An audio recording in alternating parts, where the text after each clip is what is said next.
Hello student, मेरा नाम है भूपेंद्र रंगवार और अपने फिर से नए लेक्चर की तरफ बढ़ चुके हैं। अपना जो न्यू चैप्टर आज स्टार्ट होने वाला है वो है मोल कॉन्सेप्ट, और इस चैप्टर के हिसाब से अपने आगे बढ़ेंगे। आगे सारी चैप्टर ऐसे ही हैं, फिजिकल केमिस्ट्री पूरी इसी पर डिपेंड है। जब तक हमारा बेस कंप्लीट नहीं होगा तब तक अपने आगे नहीं बढ़ सकते। तो अपने को बेस कंप्लीट करने के लिए ये चैप्टर बहुत ज़्यादा सहायता करेगा, ठीक है ना।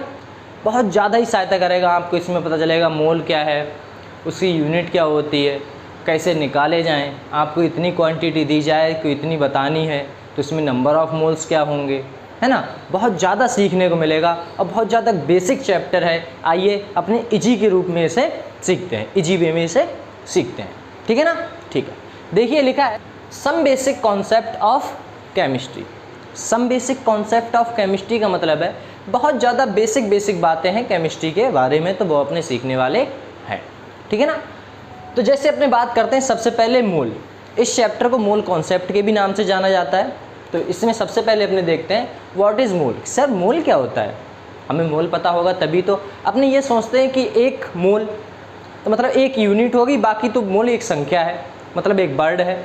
ऐसा नहीं है, आपको सोचना क्या है वो बताने वाले हैं। देखिएगा लिखा है अ मोल, मतलब मोल जो है लिखा है a mole is the amount of substance that contains as many entities. मतलब इसका मतलब ये हुआ, आप कोई भी सब्सटेंस ले लीजिए, मतलब क्या लिखा है a mole is the amount of substance. एक मोल सब्सटेंस है किसी चीज़ का, वो किसका है, एंटिटीज़, मैनी एंटिटीज़ हैं। जैसे लाइक अपने एटम भी हो गए, मॉलिक्यूल्स भी हो गए, इलेक्ट्रॉन हो गए, प्रोटॉन हो गए, बहुत सारी चीज़ें हैं। बोलो ठीक है, लिखा है etcetera as there are carbon atom. मतलब कार्बन एटम की बात कर रहा है, यहाँ पर जो कार्बन एटम है उसकी बात कर रहा है।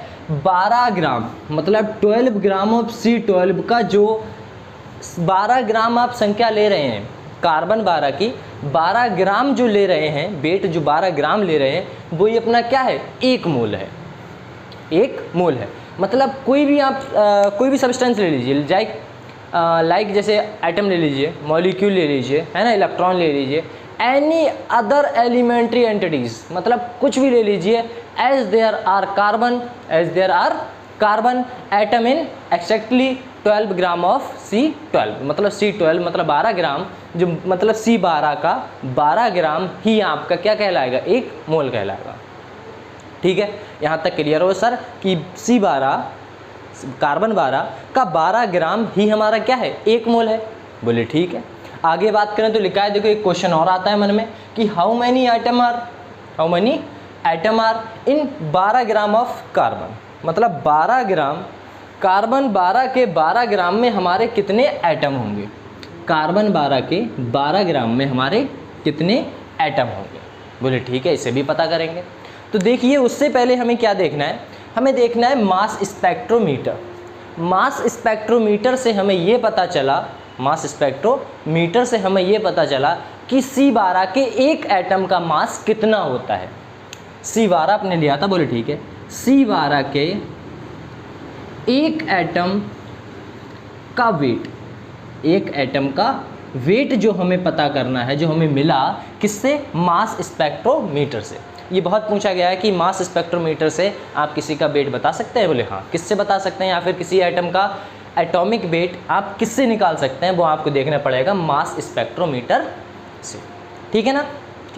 आपने देखा कि 1 एटम का वेट कितना होता है। अब 1 एटम का वेट होता है कितना, 1.99 इन 10 की पावर -23 ग्राम। कितना होता है याद रखिएगा, एक कार्बन के एटम का ग्राम, मतलब एक कार्बन एटम का जो वेट है वो होता है 1.99 इन 10 की पावर -23 ग्राम, -23 ग्राम। इतना याद रखिए, किसका, एक की बात कर रहे हैं। बोले ठीक है। अब हम बात करें अपने 12 ग्राम की। बोले ठीक है, 12 ग्राम मान लो इसमें 12 ग्राम C12 के 12 ग्राम आपके एटम रखे हुए हैं। अब हमें थोड़ा ना पता है कितने एटम हैं, ठीक है ना, ये आपको निकालना पड़ेगा। ये किसका है, 12 ग्राम, ये हमारे पास 12 ग्राम कार्बन के एटम हैं। बोले ठीक है, एटम नहीं है, 12 ग्राम एटम है, और ये हमें देखना है कितने एटम हैं। बोले ठीक है। अब आपको एक का तो वेट पता है, तो ऑफकोर्स फार्मूला लगाइए, नंबर ऑफ एटम। हमारे पास नंबर जो एटम होंगे, नंबर ऑफ एटम होंगे। अगर मैं 12 ग्राम को किसी एक की वेट से भाग कर दूं तो हमारे नंबर निकल आएंगे। बोले ठीक है। देखिएगा, अब मैं 12 ग्राम तो आपने लिया वेट, जो आपको पता था कि 12 ग्राम C12 के 12 ग्राम के ही जितने होंगे वही तो हमारे 1 मोल होंगे। हम बात किए कितने होंगे 1 मोल में, कितने आइटम होंगे, तो उसकी बात कर रहे हैं 1 मोल में। 1 मोल, ये 1 मोल है, इसमें 12 ग्राम को ही तो 1 मोल कहते हैं। अभी क्या है, 1 मोल है। 1 मोल में कितने अपनी आइटम की संख्या होंगी वो अपने देख रही हैं, ठीक है ना। तो बात करते हैं नंबर ऑफ एटम 12। बोले ठीक है। एक का वजन कितना है, 1.99 इन 10 की पावर -23 ग्राम, ठीक है। बोले ठीक है। अगर मैं इसे सॉल्व करूंगा तो अपनी जो संख्या निकल के आएगी वो कितनी निकल के आएगी, है ना, वो एवोगाद्रो नंबर ही कहते हैं। क्या कहते हैं, एवोगाद्रो नंबर। वो कितना होता है सर, 6.022 इन 10 की पावर 23। ये अपना निकल के आया। मतलब 1 मोल में एटम की संख्या, नंबर ऑफ एटम, 1 मोल में एटम की संख्या आपकी 6.022 इन 10 की पावर 23 होती है। किसी 1 मोल में एटम की संख्या 6.022 इंटू 10 की पावर 23 होती है। बोले ठीक है सर। अगर मैं इसे दूं, अगर मैं इसे देखूं तो हमें जो देखने को मिलेगा कि 1 Na मतलब 1 मोल में जो संख्या है इसी को हम कहते हैं एवोगाद्रो नंबर, ठीक है ना, एवोगाड्रो नंबर, जिसे हम प्रेजेंट कराते हैं Na से। इसे क्या कहते हैं, एवोगाड्रो नंबर। तो 1 मोल में 1 एटम या फिर 1 मोल, नंबर ऑफ एटम इतने हैं। बोले ठीक है। 1 मोल में एटम की संख्या कितनी है, Na, क्योंकि यही तो हमारा Na है। अरे इसी को तो हम एवोगाद्रो नंबर कहते हैं। बोले ठीक है। बोले इसी को कहते हैं, तो 1 मोल बराबर Na हुआ, कंफर्म। बोले ठीक है सर, इतना कंफर्म हुआ। अब इसको बात कहते हैं, इसका नाम क्या है। बोले ठीक है। इसको हम दूसरे भी नाम से जानते हैं, वो हमारा कौन सा है, उसे कहते हैं मैजिकल नंबर। इसी का ही नाम है, इसका नाम है मैजिकल नंबर। ये 3 चीज़ें निकल के आईं। पहली क्या थी, नंबर ऑफ आइटम कितना होता है, 6.022 इन 10 की पावर 23। बोले ठीक है। अगर मैं एवोगाद्रो नंबर की बात करूं तो 1 मोल में कितने होते हैं सर, Na होंगे, क्योंकि Na ही वो संख्या है जो एटम की संख्या है, उसी को हम क्या कहते हैं, एवोगाद्रो नंबर, Na, है ना, Na याद रखना, एवोगाद्रो नंबर। बोले ठीक है। अब 1 में इसी को हम क्या कहते हैं, 1 मोल में जो संख्या है Na। बोले ठीक है। इसी को हम मैजिकल नंबर भी कहते हैं, ठीक है ना। जैसे मैं आपसे एक बात कहूँ, बोले क्या बात कहूँ, देखिएगा, अगर इतना समझ में आया हो तो इरेज करते हैं, इससे आगे बढ़ते हैं, आगे बात करते हैं, ठीक है ना। देखिएगा, हम बात करते हैं, देखिए हम बात करते हैं कि सर, बोले क्या, बोले 1 हमारे पास 1 मोल स्टूडेंट है, मान लो 1 मोल स्टूडेंट है।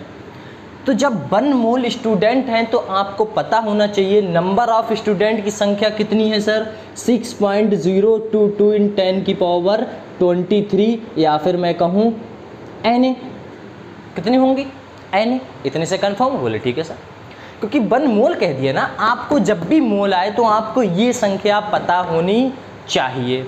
डन, इतना कंफर्म रखना कि आपको ये संख्या याद होनी चाहिए, और जब भी आपसे 1 मोल कह दिया जाए ये दिमाग में बैठा लो, क्योंकि 1 मोल ही बराबर होता है 6.022 इन 10 की पावर 23। इसे एवोगाद्रो नंबर भी कहते हैं।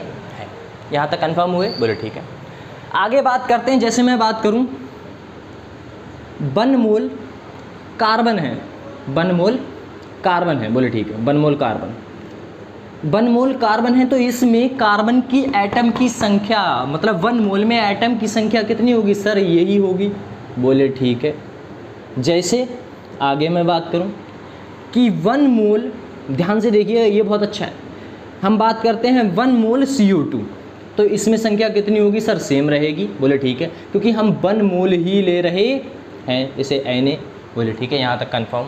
लेकिन अगर वह आपसे पूछ ले, एग्जामिनर क्वेश्चन पूछ ले, क्योंकि साधारण क्वेश्चन तो नहीं देगा एग्जामिनर, ये तो अपने भी जानते हैं, ठीक है ना, आपको थोड़ा सा घुमा के पूछेगा, आपसे कहेगा कि 1 मोल ऑफ कार्बन में, 1 मोल ऑफ CO2 में या कार्बन डाइऑक्साइड में नंबर ऑफ एटम कार्बन के बताइए। अब क्या करोगे? बोले ठीक है सर कोई बात नहीं, हम पूरे देख लेंगे। देखिएगा एक मिनट, CO2 की बात कर रहा हूँ, ये हमारा है 1 मोल है। 1 मोल में कितनी संख्या होगी? मान लो ये संख्याएं हैं यहाँ पर। बोले ठीक है। अब मैं इसकी बात ध्यान से देखिएगा। आप कहोगे सर Na, बोले ठीक है Na तो सही होगा, लेकिन देखना कहीं आप गड़बड़ा ना जाओ, इसके लिए देखना। यहाँ पर मान लो ये हमारा क्या है, एक 1 मोल है, इसमें एटम की संख्या ये हमारी है, इसमें क्या है CO2 CO2 CO2 CO2 CO2 CO2, ये सब क्या है CO2। तो मुझे इतना बताइए, जितने हमारे ये नंबर होंगे, जितने हमारे ये एटम होंगे, जितने हमारे एटम हैं 1 मोल में, उतनी ही तो कार्बन की संख्या होगी, क्योंकि 1 में 1 आ रहा है, 2 में 2, 3 में 3, 4 में 4, 5 में 5 आ गया ना। तो वही बात है, नंबर ऑफ 1 मोल में कार्बन की जो एटम होंगे वो मैं कह सकता हूँ Na होंगे। यहाँ तक कंफर्म मैं क्या कह सकता हूँ, Na होंगे। बोले ठीक है। अगर मैं यहीं पर कहूँ कि CO2 की संख्या, CO2 के एटम कितने होंगे, तब यहाँ पर एग्जामिनर आपके साथ खेल जाएगा और आप उसे खेलने नहीं दोगे। कंफर्म, उसे खेलने नहीं देना है, वो तुम्हारे दिमाग के साथ खेलेगा, लेकिन आपको उसको अपने दिमाग से खेलने नहीं देना है। अब देखिए इसमें क्या दिक्कत है, यहाँ पर कह रहा है कि एक में हमारे कार्बन की संख्या कितनी थी, 1 थी, लेकिन 1 में ऑक्सीजन की संख्या कितनी है, डबल। यहाँ पर डबल डबल डबल डबल, मतलब इसका क्या हो जाएगा, जो पूरी संख्या है उनका क्या हो जाएगा, डबल, ऑक्सीजन के आटम आ जाएंगे। सिंपल हो गया। अब इनकी संख्या कितनी थी, Na, तो उसे क्या कर दूँ मैं, डबल। सिंपल है, लो इसे डबल कर दिया। बोले ठीक है। यही अपने क्या आ गए, नंबर ऑफ एटम, किसके, number of atom of O2 के, मतलब ऑक्सीजन के। कंफर्म, ये किसके आए थे, कार्बन के। क्या आए थे, एटम। यहाँ तक कंफर्म है, आप कंफर्म है कि अपने इसकी संख्या देखें, ये अपना 1 मोल है, यहाँ पर CO2 की संख्या, C की संख्या, कार्बन की संख्या उतनी ही होगी जितने की ये गोले हैं। और गोले कितने हैं बेटा, हमें पता है 6.022 × 10⁻23, और उतनी ही कार्बन की संख्या होगी। लेकिन 1 में कार्बन की संख्या, मतलब ऑक्सीजन की संख्या डबल हो रही है, तो 2 में 4, 4 में 8, मतलब हम डबल कर रहे हैं, तो 3 में कितनी होगी, 6। तो ऐसे ही इस वाली पूरी, ये कितने नंबर हैं, जितने भी नंबर हैं ये हैं, और इसका मुझे क्या करना है, डबल, तो मुझे ऑक्सीजन की संख्या अपने आप मिल जाएगी। कंफर्म, बोले ठीक है। अब अपने इसके बाद अगर इतना कंफर्म है, तो इसके बाद देखने वाले हैं अपने कुछ पोस्टुलेट हैं, कुछ ऐसी बातें हैं जो आपको याद होनी चाहिए, पता होनी चाहिए और हमेशा याद रहनी चाहिए। बोले क्या है, बोले देखते हैं। इसे आपको याद हो गया होगा, इसे आपने देख लिया होगा, समझ लिया होगा, ठीक है ना। इसके आगे बात करते हैं, तो इसे मैं इरेज करता हूँ और आगे बढ़ते हैं। देखिएगा, अगर आपसे कोई पूछे 1 मोल क्या होगा, तब आप क्या कहोगे, तो कहना सर या भैया 1 मोल कार्बन के C12, मतलब 12 कार्बन के, मतलब जो संख्या है, अपना नाम है, कार्बन 12 के 12 ग्राम को ही 1 मोल कहते हैं। बोले ठीक है। लेकिन अगर आपसे पूछ ले कि 1 मोल में कितने अपने एटम होते हैं, तब क्या कहोगे, 1 मोल में कितने एटम होते हैं, तब क्या कहोगे। तब आपको उनसे कहना है कि जितना हमारा आवोगाद्रो नंबर होता है, जिसकी संख्या आप उन्हें बतानी पड़ेगी, 6.022 × 10⁻23, ठीक है ना। ठीक, उसके बाद आप करते हैं, उसके बाद अपनी बात करते हैं जो अपने कुछ कॉन्सेप्ट ऐसे हैं जिसे अपने लिखने वाले हैं, किससे, BG*1 से, BGH1 से। देखिएगा, BGH1, BGH1 का मतलब है कि आपको ऐसी संख्या, ऐसा वाक्य, ऐसा पोस्टुलेट जो आपको याद रखना है हमेशा हमेशा। वो क्या है, वो है, देखिए मैं लिख देता हूँ, 1 मिनट देखिए। द वैल्यू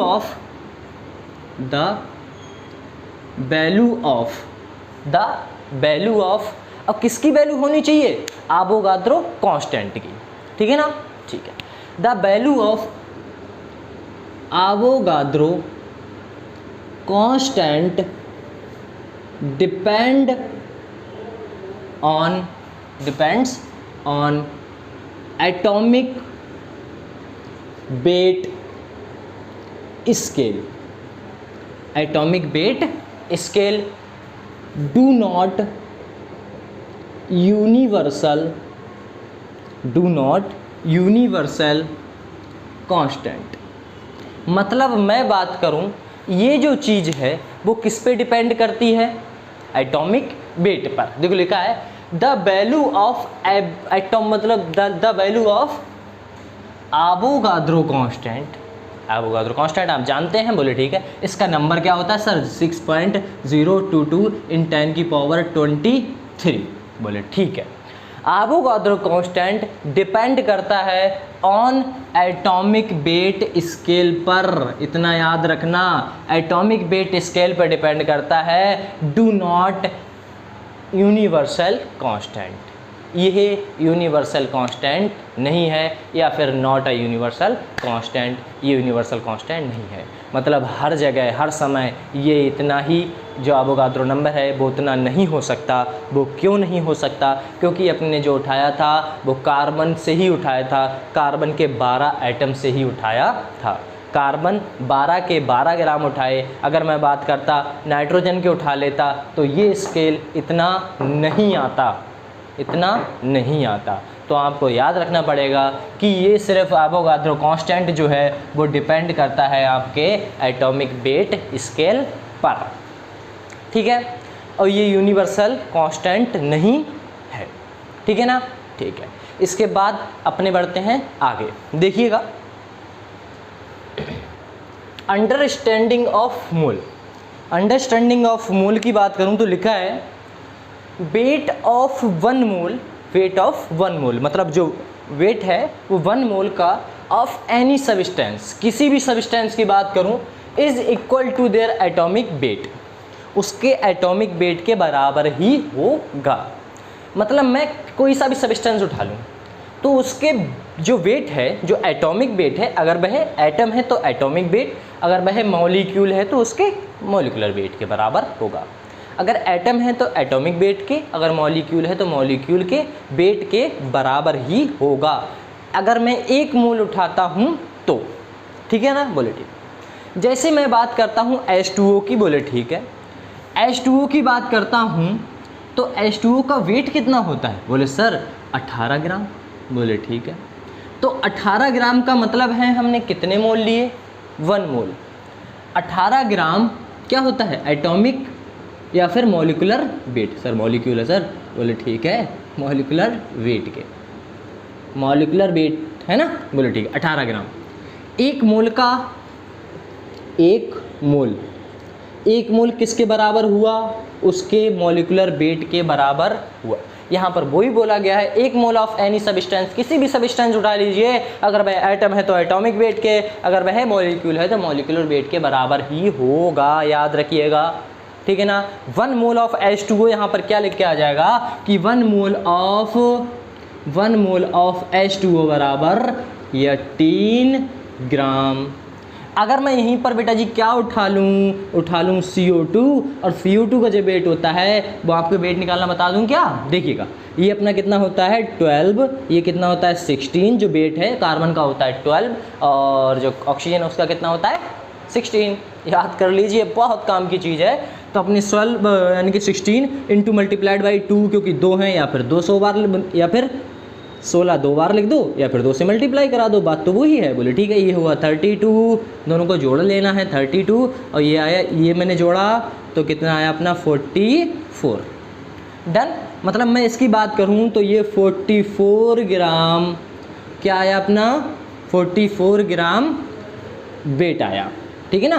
बोले ठीक है। अब 44 ग्राम जो हमारा वेट आया है CO2 का, तो अगर मैं बात करूं 1 मोल ऑफ CO2 बराबर 44 ग्राम। याद रहेगा कि हम 1 मोल की बात करें तो उसके एटॉमिक वेट या मॉलिक्यूलर वेट के बराबर ही 1 मोल होगा। कितना होगा? 1 मोल होगा। यह आपको याद रखना है। 1 मोल में अगर मैं कहूँ 1 मोल में कितने हमारे ग्राम आ रहे हैं, तो आपको देखना है कि मॉलिक्यूल की संख्या या फिर एटॉमिक वेट कितना है, या फिर मॉलिक्यूलर वेट कितना है। ऐसा ही मेरा एक क्वेश्चन आता है आप लोगों से, बहुत सुंदर सा क्वेश्चन है।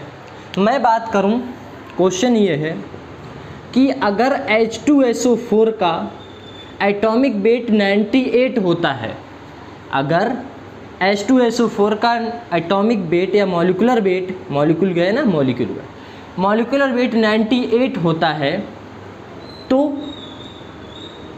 तो आपको बताना है 46 ग्राम में कितने मोल होंगे, कितने मोल होंगे।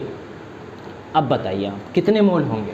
अगर मैं कहूँ H2O में 98 ग्राम होता है इसका एटॉमिक वेट या मॉलिक्यूलर वेट, तो 46 ग्राम में कितने मोल होंगे, ये आप लोगों को बताना है। तो आप कहोगे सर, बोले क्या, बोले इसका आधा ही तो हुआ है। अगर मैंने देखा इसमें मैं बात करूं, इसका 98 होता है तो 1 मोल में कितने आए, 1 मोल में आए 98 ग्राम, बोले ठीक है। तो बोले 48 में कितने आएंगे, बोले 48 में ग्राम की संख्या ये आधी हो गई, तो सर ये भी तो हो जाएंगे, मतलब जो संख्या निकल के आई वो 48 में हमारी कितनी आई है, 0.5 मोल। डन, बोले डन। इसके आगे बात करूं तो आपको यहाँ पर एक चीज़ पता लगी, वो क्या चली वो अभी बताने वाले हैं, तो देखिएगा इसके आगे। अगर नहीं लिखा है तो आप लिख लीजिए, ठीक है ना। चलो इरेज करते हैं, देखिएगा।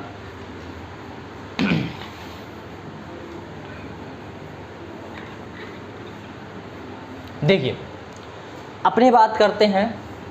अगर मैं यहीं पर बात करूं कि सर बोले क्या, हम H2O की बात करते हैं, 18 ग्राम में मोलों की संख्या कितनी होगी, क्योंकि 18 बात करूं तो 18 हो गए, बोले ठीक है 18 ग्राम में 1 मोल। सर 36 ग्राम में कितनी होगी, बोले 2 मोल। बोले सर बोले क्या, बोले 54 ग्राम में संख्या कितनी होगी, बोले 3 मोल, बोले ठीक है।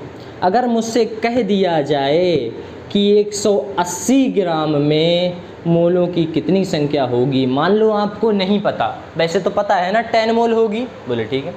मान लो आपको नहीं पता तो एक फार्मूला से देखते हैं, अपन को निकालना है नंबर ऑफ मोल। क्या निकालना है, नंबर ऑफ मोल्स, बोले ठीक है, number of moles.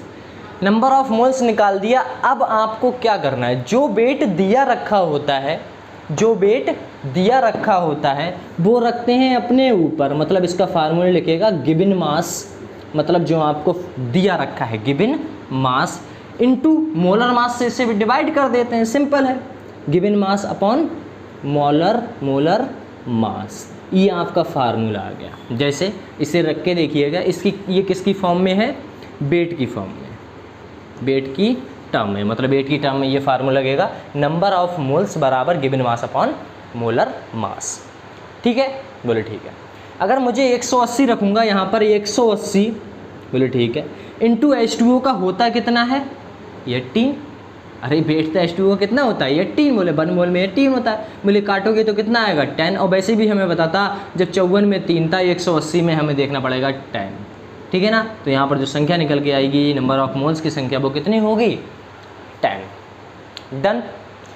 Number of moles बराबर given mass upon molecular mass या फिर मोलर मास या एटॉमिक मास, सब एक ही है, टेंशन ना लेना, ठीक है ना, मोलर मास, ठीक है। यहाँ तक तो अपने क्लियर हुआ। जो अपना फार्मूला निकल आया वेट की टर्म में, जो फार्मूला निकल के आया है वो क्या है, नंबर ऑफ मोल्स बराबर एटॉमिक मास, मतलब given mass upon molar mass, ठीक है ना। यहाँ तक अपने क्लियर है। अब अपने बात करते हैं सर, अगर कुछ एग्जामिनर जो है अपने को वेट की टर्म में ना दे के गैसेस की टर्म में दे दे, तब क्या करोगे सर, तब क्या करें बताओ, तब क्या करें, बोले कोई दिक्कत नहीं है, आइए देखते हैं अपने लोग, आइएगा इसे इरेज करते हैं, ठीक है ना। नहीं लिखा है तो लिख लीजिएगा, इरेज करते हैं। आपको पता चल गया था स्टैंडर्ड ऑफ, मतलब अंडरस्टैंडिंग ऑफ मोल के बारे में, इसे इरेज करते हैं। देखिए अपने बात करते हैं वेट की टर्म में, मतलब गैस की टर्म में, ठीक है ना, गैस की टर्म में। तो गैस की टर्म में बात करूं तो हम बात करते हैं गैस की टर्म में, गैसियस सब्सटेंस अगर आपको दे दिया जाए तब क्या होगा, गैसियस सब्सटेंस दे दिया जाए, अगर गैसियस सब्सटेंस की बात करूं आपको दे दिया जाए तब क्या होगा, देखिएगा। मान लो गैस हमारे कौन से प्रेशर पर, स्टैंडर्ड टेम्परेचर प्रेशर, और 2 प्रेशर हमें, मतलब 2 क्वांटिटी हमें देखने को मिली। पहला होता है NTP, दूसरा होता है HTP। पहला होता है NTP, दूसरा होता है HTP। अगर NTP की बात करूं तो इसका पूरा नाम जो है बहुत सिंपल सा है, नॉर्मल टेम्परेचर प्रेशर। मतलब मैं बात करूँ नॉर्मल से नॉर्मल, T से टेम्परेचर, P से प्रेशर, और ऐसी मैं बात करूँ इसकी तो इसका आएगा स्टैंडर्ड टेम्परेचर प्रेशर। इसका क्या आएगा? Standard temperature pressure. अगर मैं स्टैंडर्ड टेम्परेचर प्रेशर की बात करूं तो आपको पता है NTP और STP इन दोनों के नाम हैं। इन दोनों में डेफिनेशन मतलब डिफरेंस क्या होता है, तो ज़्यादा डिफरेंस नहीं होता। फिर से अपना Bg*2 आ जाएगा, देखिएगा Bg* मतलब BgH2, BgH2। फिर से आपको ऐसा वाक्य, ऐसा सब्सटेंस, ऐसा पोस्टुलेट जो आपको याद रखना है, ठीक है ना? ठीक है, तो देखिएगा NTP और STP में डिफरेंस देखते हैं। जो NTP होता है उसका जो टेम्परेचर होता है, वो 273.15 केल्विन, और इसका भी टेम्परेचर होता है, वो भी होता है 273.15 केल्विन, ठीक है ना? चलो ठीक है। अगर मैं इसके आगे बात करूं तो जो प्रेशर होता है, और जो प्रेशर है वो लिया जाता है 1 ATM में, और हमारा इसमें लिया जाता है 1 बार में। बस इतना सा डिफरेंस रहता है। कितना सा डिफरेंस रहता है? 1 ATM और 1 बार। लेकिन अपने लोगों के सिलेबस में जो दिया गया है वो NTP बराबर STP कह दिया जाता है। बस इतना सा अंतर है। अगर आपको याद रखना है तो याद रख लो, नहीं रखना है तो कोई बात नहीं है। वैसे भी आपको ये छोटी छोटी बातें याद रखनी है इस चैप्टर में, ठीक है ना? ठीक है, देखिएगा आगे बात करते हैं। 1 ATM में कितने पास्कल होते हैं वो देखते हैं। सर 1 ATM में पास्कल की संख्या कितनी होती है आपको याद नहीं रखना है। अपनी क्लास एक ऐसी क्लास है जिसमें कभी कोई संख्या याद नहीं रखनी है। देखिएगा इसमें बात करते हैं 1, तो आपको 1 लिखना है। जो A दिख रहा है वो 0 के समान दिख रहा होगा, 0 रख देना है। T हमारी 1 के समान दिख रही है तो 1 रख देना है। M हमारा किसके समान दिख रहा है? 3 के समान, तो 3 रख देना है बस, और एक पॉइंट लगा देना है और यहाँ पर लिख देना है पास्कल। 1.013 पास्कल, और हमें पता है, बोले ठीक है, इसके बराबर, सॉरी पास्कल नहीं, ये बार,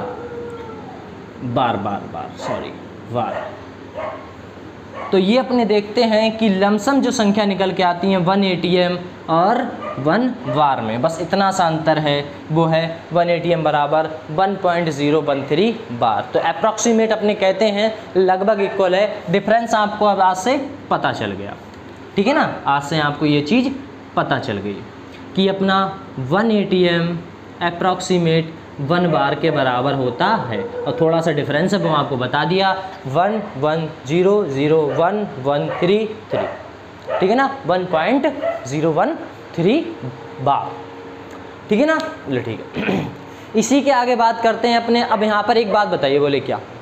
बोले 1 मोल में जो वॉल्यूम होता है वो कितना होता है? आइए देखते हैं, बहुत इंटरेस्टेड है। देखिएगा यहाँ पर बात करते हैं अपने कि 1 मोल में जो वॉल्यूम होता है, 1 मोल में जो वॉल्यूम होता है वो हम किस में लेते हैं? वॉल्यूम लेते हैं 22.4 लीटर। याद रखिएगा 1 मोल में जो वॉल्यूम होता है, 1 मोल है उसका जो वॉल्यूम है वो कितना होगा? 22.4 लीटर। इसी को मैं ml में चेंज करना चाहूँगा तो आप जानते हो 22400 ml, ठीक है ना? ये ml में क्वांटिटी हो गई, अब वो अपनी लीटर में हो गई। डन, यहाँ तक कंफर्म हो? बोले ठीक है। तो इसका फार्मूला देखें, गैसियस सब्सटेंस, ठीक है ना? गैसियस के लिए तो उसका फार्मूला है, देखो इतना आपके लिए इंपॉर्टेंट है तो प्लीज़ लिख लीजिए इसे। आगे बात करते हैं, ठीक है ना? इसे इरेज करते हैं, फार्मूला की तरफ बढ़ते हैं, ठीक है? बढ़ते हैं, चलो देखिएगा अपने बात करते हैं कि सर जो अपना निकल के आया है 1 मोल का वॉल्यूम वो कितना है, तो उसमें हम पता करते हैं नंबर ऑफ मोल की बात करते हैं। नंबर ऑफ मोल, इससे पहले अपने वेट की टर्म में बात की थी तो उसमें क्या था? Given mass. अब गिवन वॉल्यूम में वो गिवन मास, तो इसमें क्या लिखना पड़ेगा? Given volume. सिंपल है, जो आपको गिवन वॉल्यूम हो, गिवन वॉल्यूम, बोले ठीक है, गिवन वॉल्यूम जो आपको दिया रखा हो वाई। अपना फिक्स क्वांटिटी उसमें कितनी थी? मोलर मास या फिर मॉलिक्यूलर वेट उसमें देख देते थे, या फिर एटॉमिक वेट या मोलर मास उससे उधर देख लिया करते थे। लेकिन यहाँ पर अपनी फिक्स क्वांटिटी क्या है, वॉल्यूम का देख रहे हो तो वॉल्यूम में क्या है 22.4 लीटर। एक तो ये आ गया, बोले ठीक है। नंबर ऑफ मोल्स का फार्मूला बराबर, अगर आपको दिक्कत आ रही है, अगर आपको संख्या जो दे रखी है वो दे रखी है आपको किस में, ml में, तो आपको फार्मूला लगा देना है ml वाला ये,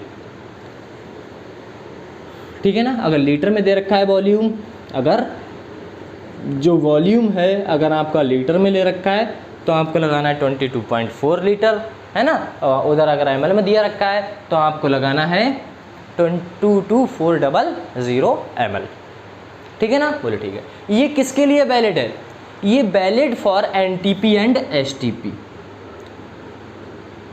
valid for NTP and STP, या फिर मैं बात करूं valid only and only gaseous के लिए, गैसियस के लिए। इतना याद रखना, ये चीज़ बहुत गड़बड़ा जाती है। जैसे यहाँ पर मैं एक क्वेश्चन की बात करूँ, बहुत सिंपल सा क्वेश्चन है लेकिन किसी पे नहीं होता, ये बहुत कम लोग होते हैं जिन पे हो जाता है क्वेश्चन। देखिएगा क्वेश्चन की बात करता हूँ। जैसे मैंने क्वेश्चन लिया है, क्वेश्चन क्या है, देखिए क्वेश्चन की तरफ बढ़ते हैं। आइए, क्वेश्चन ये है कि अगर 18 ग्राम ऑफ H2O है हमारे पास, 18 या 18 ग्राम ऑफ H2O है, बोले 18 ग्राम H2O है, तो अगर वह STP या NTP पे है, STP मतलब 18 ग्राम H2O है, तो उसमें आपको क्या बताना है, वॉल्यूम बताना है। क्या बताना है, उसका वॉल्यूम बताना। मतलब 18 ग्राम अगर आपके पास H2O मैंने दे दिया और आपको बताना उसका वॉल्यूम, ठीक है ना। तो इस वीडियो को पॉज करिए और सॉल्व करना स्टार्ट करिए, ठीक है ना। ठीक है, आपको दो फार्मूले याद हैं। पहला कौन सा है, number of moles given mass upon molar mass. दूसरा कौन सा है, नंबर ऑफ मोल्स वॉल्यूम के टर्म में या गैसेस के टर्म में, ठीक है ना। वो किस फॉर्म में है, वॉल्यूम इंटू 22.4 लीटर, जो लीटर की फॉर्म में है, एंड 22400 ml, ठीक है ना। अपने दो फार्मूले हैं। तो देखिएगा इधर, आपने ये वाला क्वेश्चन आपने ट्राई किया होगा, लेकिन देखिएगा अगर आपने दोनों फार्मूले लगाए हैं इसमें तो वो गलत है। बोले क्यों गलत है सर, बोले इसका जो वॉल्यूम निकल के आएगा वो आपने जो माना होगा, वो क्या माना होगा वो मैं समझा रहा हूँ। आपने माना होगा, इसे माना होगा, इसे गैसियस की फॉर्म में। आपने वॉल्यूम को फार्मूला लगाया होगा नंबर ऑफ मोल बराबर वॉल्यूम अपॉन 22.4। इससे बाद में ये लगा होगा, इससे पहले जो फार्मूला लगाया होगा नंबर ऑफ मोल बराबर given mass upon molar mass, given mass upon molar mass, ये वाले फार्मूले लगाए होंगे। लेकिन ये वैलिड किस में था, वेट की टर्म में। बोले ठीक है, ये वेट की टर्म में वैलिड था। ये किस में था, गैसेस के टर्म में। लेकिन यहाँ पर गैसेस तो है ही नहीं, H2O किस फॉर्म में है, लिक्विड की फॉर्म में, है ना। गलत किया, बोले ठीक है। इसका अगर मैं लिक्विड की फॉर्म में देखूँ तो कोई वॉल्यूम तो होगा ही, बोले ठीक है। तो एक आपका फार्मूला होता है डेंसिटी का। डेंसिटी का फार्मूला क्या है, डेंसिटी का फार्मूला होता है डेंसिटी बराबर 1 ग्राम पर ml। डेंसिटी बराबर 1 ग्राम पर ml, मतलब मैं बात करूं 1 ग्राम में कितने ml हैं, 1। मतलब 1 ग्राम में अगर 1 ml है, वॉल्यूम पता चल गया, बोले ठीक है। 2 ग्राम में 2 ml हैं, तो हम बात करें 18 या 18 ग्राम में जो लिखा हुआ है, या 18 ग्राम में कितने ml होंगे, या 18 ml ही होंगे। अगर आपका आंसर 22.4 आया है लीटर तो वो गलत है, या फिर 22400 आया है तो भी गलत है। बोले क्यों, वह क्वेश्चन तब सही होता जब ये गैसियस की फॉर्म में होता, लेकिन ये गैसियस की फॉर्म में नहीं है, ये लिक्विड की फॉर्म में है, तो आपको डेंसिटी का फार्मूला लगाना पड़ेगा, ठीक है ना। ठीक है, आइए आगे बात करते हैं, ठीक है ना। अब बात करते हैं अपने क्वांटिटी की। किसकी बात करते हैं, क्वांटिटी की। आइएगा देखते हैं, इसे रेज करता हूं मैं, लिख लीजिएगा, ठीक है ना। ठीक है, देखिए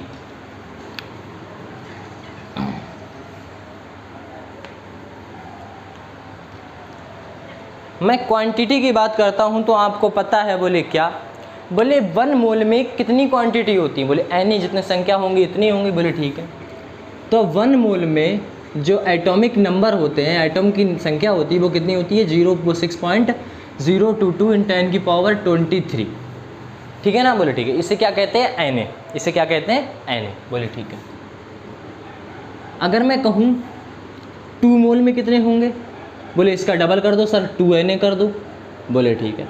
तो अगर मुझे नंबर ऑफ मोल्स चाहिए, नंबर ऑफ मोल चाहिए, नंबर ऑफ मोल चाहिए, तो मुझे जो क्वांटिटी आपको दी रखी होगी, जो क्वांटिटी आपको दी रखी होगी, मैं फिर से बोल रहा हूँ, जितनी क्वांटिटी आपको दी रखी होगी उसी को आपको एनी जो संख्या है उससे क्या कर देना है, आपको डिवाइड कर देना है, उसी संख्या को आपको डिवाइड कर देना है। जैसे अपना क्वेश्चन है, एक देखिएगा, क्वेश्चन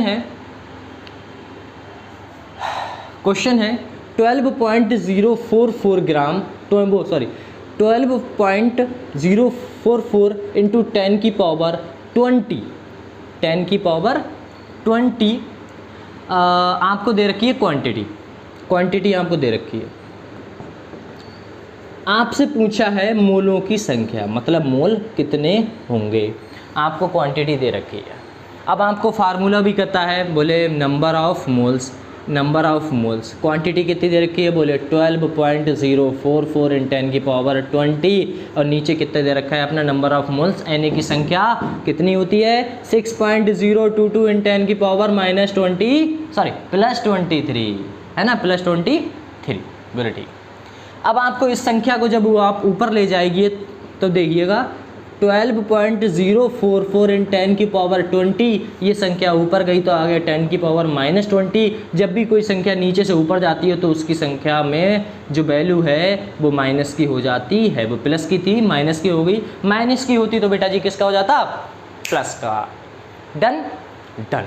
आइएगा यहीं पर बात करते हैं अपने इससे, अगर मैं इससे काटूंगा तो काटूंगा 2 से तो 2 कट जाएगा, बोले ठीक है। यहाँ पर आ जाएगा आपका 2, अगर n बराबर बात करूँगा 2 × माइनस करूँगा 20, 23 में से अगर 20 को घटाऊँगा या 20 में से प्लस के हैं 23 को घटाऊँगा माइनस के बचेगा 10 की पावर -3, ये आपके संख्या आ जाती है मोल, बोले ठीक है।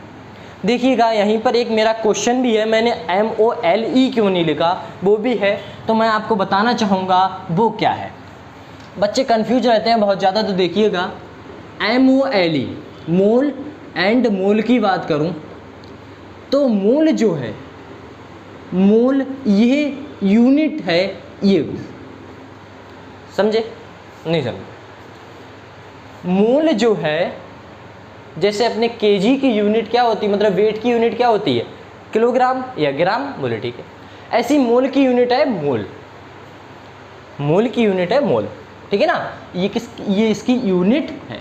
तो आप जब भी नंबर ऑफ मोल्स निकालोगे तो आपको मोल रखना पड़ेगा, लिखना पड़ेगा MOLE नहीं MOL, ठीक है ना, इतना आपको ध्यान देना पड़ेगा। तो आपको 3 फार्मूले निकल के आए और तीनों फार्मूला मैं यहाँ पर लिख दे रहा हूँ, बोले क्या, बोले नंबर ऑफ मोल्स, याद रखिएगा नंबर ऑफ मोल। अब वो क्या क्या है तो हम लिखते हैं, देखिएगा या यहीं पर लिख देता हूँ, देखिएगा यहीं पर नंबर ऑफ मोल्स का फार्मूले, और given mass upon molar mass, मतलब मैं वही बात करूँ M/mW या फिर W/mW given mass upon molar mass, या फिर मैं बात करूं दूसरी Q/Na। और ये किसके लिए वैलिड है, ये क्वांटिटी के लिए वैलिड है, बोले ठीक है। ये किसके लिए वैलिड है, वेट के लिए वैलिड है, किसके लिए, वेट के लिए। और ये वैलिड है Q/Na डबल हो गया। यहीं पर मैं बात करूं वॉल्यूम अपॉन 22.4, ये किसके लिए है, वॉल्यूम के लिए, और गैसेस के लिए, और ये किसके लिए है, क्वांटिटी के लिए। डन। तो अपन के 3 फार्मूले निकल के आए, नंबर ऑफ मोल्स बराबर Q/Na, ठीक है ना, दूसरा फार्मूला है W/mW, तीसरा है वॉल्यूम अपॉन 22.4 लीटर।